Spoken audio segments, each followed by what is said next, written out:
जिस आन बान शान से मैं रहता हूँ, तुम पाकिस्तानियों को 7 जन्म में ये मैसर नहीं होगा। अच्छा अच्छा चाचा, हिलाना बंद करिए, बहुत हिला रहे हो आप, थोड़ा हिलाना बंद करिए। बस मैं तुम्हारी भाषा समझ रहा हूँ, मैं तुम्हारी अरे भाषा मोबाइल लैंग्वेज समझ हिलाना रहा हूँ। बंद, मोबाइल हाँ, मैं हिलाना तो बंद अपना, करिए थोड़ा। हाँ तो ऐसा बोलो, मोबाइल हिलाना बंद करो। और मैं कोई आलिम नहीं हूँ, बस एक सीधा साधा मुसलमान। हमको बस ये पता है कि ला इलाहा इल्लल्लाह मोहम्मद रसूलुल्लाह, नमाज पढ़ने आता है, और तर्जुमा में क्या क्यों बोलते नहीं हैं, है कोई कलाम और पाक खुदा? पढ़ने आता है। क्यों नहीं है कोई और खुदा अल्लाह के सिवा? क्यों नहीं है?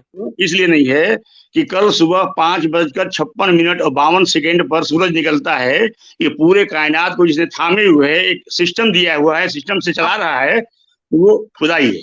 किसने कहा है? वो मैं खुदा, हूँ, वो भगवान मैं है, हूँ, वो ईश्वर ओ है, मैं वो हूँ, परम ओ मैं ब्रह्म है। हूँ, ओ मैं हूँ। मैं तो बकरी, तुम तो बकरी हो, मैं कर रहे हो, अबे बकरी हो। करके दिखाना, साबित करके दिखा मैं नहीं हूँ। You are God, God. Your Allah is God, हाँ, आई एम गॉड। पुट ला जो पुटना। और दूसरी बात ये, जो गाली गलौज जो तुम लोग देते हो, तो हम मोहम्मद जानते गाली क्यों हैं देता कि था? मोहम्मद गाली क्यों देता था? मोहम्मद मोहम्मद गाली साहब देता गाली था, नहीं देते, मोहम्मद गाली मोहम्मद देता गाली था। नहीं देते। अमजद साहब, हाँ, अगर आपको हदीस की रूह से अगर हम साबित कर दे कि आपके मोहम्मद साहब और आपके सहाबा दोनों गालियां देते थे, तो आप इस्लाम छोड़ दोगे? क्योंकि गाली देनी अच्छी बात नहीं है। एकदम एकदम छोड़ दूंगा। लेकिन हाँ हाँ हाँ लेकिन लेकिन सुनो, हाँ हाँ। लेकिन सारी हदीसें सही नहीं है। आपको एकदम सही हदीस बताएंगे। एडम साहब, आप ना पढ़ने ना, से पहले मुझे ना 2 सेकंड देना।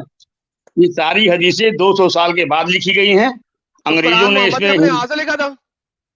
हाँ, कुरान मोहम्मद ने अपने हाथ से लिखा था? अरे हाई स्कूल फेल मोहम्मद साहब पढ़े लिखे नहीं थे, तो ये किसने लिखा था कुरान? ऐतिहासिक बात है। किसने लिखा था? और वो वो अनपढ़ जाहिल, अनपढ़ सुनो जाहिल ने कुरान नहीं लिखा तो सुनो किसने लिखा? सुनो, तुम अगर कुछ भी मानते हो तो उसकी कसम खा करके बताओ कि कुरान मोहम्मद साहब अगर पढ़े लिखे थे। मोहम्मद ने अपने हाथ से नहीं लिखा तो किसने लिखा है? अरे हुजूरे वाला किसने मोहम्मद लिखा यार? साहब के सिंपल बता ऊपर दे यार। वह आती थी, सुनो, वह आती थी किसने जिसको लिखा बोलते हैं, है? हाँ, सुनो मेरी बात सुनो, चिल्लाओ मत। मैंने नहीं सुनता, मोहम्मद मुझे पता, साहब लिखा उन्हीं किसने थे, है? लिखा मोहम्मद साहब किसने नहीं है? लिखते थे, किसने लिखा है? मोहम्मद साहब नहीं, साहब अबे सुनो, उस किसने लिखा वक्त, है? अरे हाई स्कूल फेल, सुन, चिल्ला मत, अबे तुमसे ज्यादा कुत्ती माँ चिल्ला के सकता बच्चे, हूँ। किसने लिखा है ये बता दे। साहब, 2 सहाबा थे, दो कौन सहाबा से? पूरे कौन मक्का से? में सिर्फ 2 लोग पढ़े लिखे थे, कौन सिर्फ से? 2 लोग पढ़ते थे, कौन से? 2 लोग पढ़े। सुनो, अभी हम इसको इतना बात नहीं जानते हैं। अच्छा, अगर आपको ऑथेंटिक हदीस, जो कि उलमा है, एक्सपर्ट है, उन्होंने इन हदीसों को सही कहा है, ऑथेंटिक कहा है, अगर आपको दिखा दिया जाए, आपने ये इधर दावा किया है, यानी चैलेंज किया है कि आप इस्लाम छोड़ देंगे, आप इस बात पे हाँ, कायम रहेंगे? एकदम कायम ठीक है, रहूंगा। ओके, चलिए। लेकिन सुनो सुनो सुनो सुनो हमारी बात, एक बात सुनो। हदीस जो ये जो उलमा हो या उलमा के बाप हो, अगर जिन्होंने मोहम्मद साहब को गालियां दी है, ऐसा लिखा है, वो उलेमा हो ही, उनको खारिज करता हूँ, उलमा हो ही नहीं सकते। हक दिया, हक दिया। बात मैं खत्म होगी आपको, साहिल।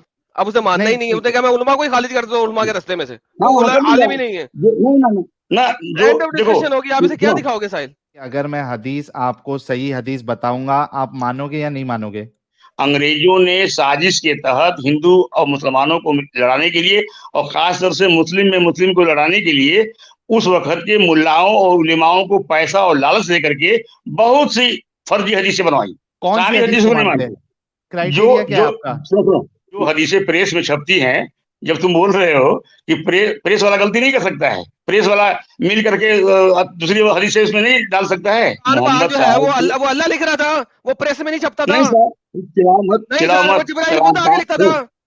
मोहम्मद साहब के जन्म के बाद इतिहास लिखा जाना शुरू हो गया था। उससे पहले तो इतिहास लिखा ही नहीं गया। ग्रीक इतिहास जो है ना, वो तो पागल के बच्चों ने लिखा था। हिंदू इतिहास में अरे तो पागल थे, और जो क्रिश्चियन और जू अरे इतिहास लिखने चलो में थे वो चलो, पागल थे। अरे सुनो सुनो, मोहम्मद के बाद ही इतिहास मोहम्मद लिखा गया, पहले तो इतिहास लिखा ही नहीं जाता था। अरे सुन बता सुन, दो। अरे जाहिल, अल्लाहु अकबर, तेरी बात से पता चल रहा है कि तेरा खानदान कैसा है। सुन दे, अच्छा, जहां से ये नमाज सीखते हैं, पढ़ते हैं, वो सब के सब जो है वो हदीसों से ही मिलते हैं। पहले इन्होंने ये कहा कि मैं, अगर आप दिखाओगे तो मैं इस्लाम छोड़ दूंगा, बाद में इन्होंने सीधा यू टर्न लिया और कहा कि मैं वो हदीस को ही नहीं मानूंगा। तो ये बहुत बड़ी हिपोक्रेसी है हमारे 4 बार एमए साहब की।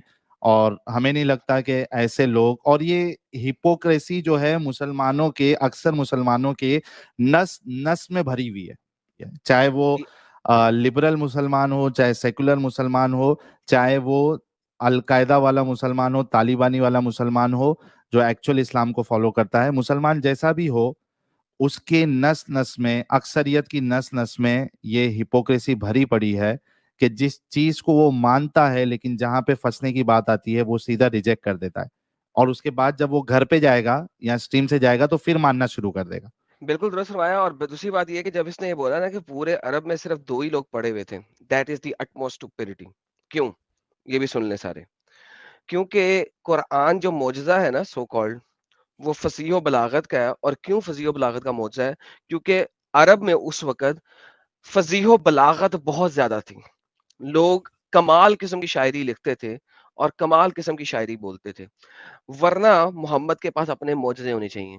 इसने इस वक़्त तक एक भी आर्गुमेंट ऐसा नहीं दिया, जो कि किसी भी तरीके से प्रूव हो सके।